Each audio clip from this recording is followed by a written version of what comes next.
कौन सा phone use करते हैं जी आप? मैं यूज़ करता हूँ आईफोन 15 प्रो मैक्स। ऐसा कैसे हो सकता है?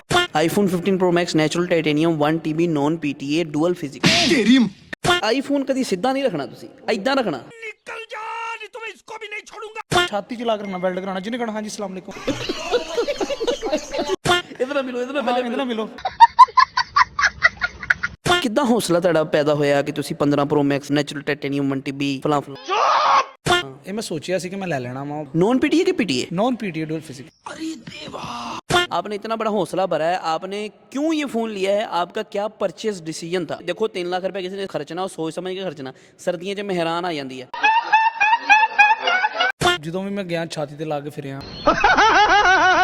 16 Pro Max ਅਗਰ ਤੁਸੀਂ ਅਪਗ੍ਰੇਡ ਕਰੋਗੇ ਤੇ ਕੀ ਤੁਹਾਨੂੰ ਲੱਗਦਾ ਤੁਹਾਨੂੰ ਇੱਕ ਅਪਗ੍ਰੇਡ ਫੀਲ ਹੋਏਗੀ ਜਾਂ ਫਿਰ ਤੁਸੀਂ ਹਰੇ ਇਹੀ ਚਲਾਓ? ਨਹੀਂ, ਮੈਂ 16 ਪ੍ਰੋ ਦਾ ਰਿਵਿਊ ਦੇਖਿਆ, ਉਹਨੇ ਸਿਰਫ ਬਟਨ ਅਟੈਚ ਕੀਤਾ ਨਾਲ ਤੇ ਇੱਕ ਰੰਗ ਬਦਲਿਆ ਉਹਨਾਂ ਨੇ। ये क्या बात करते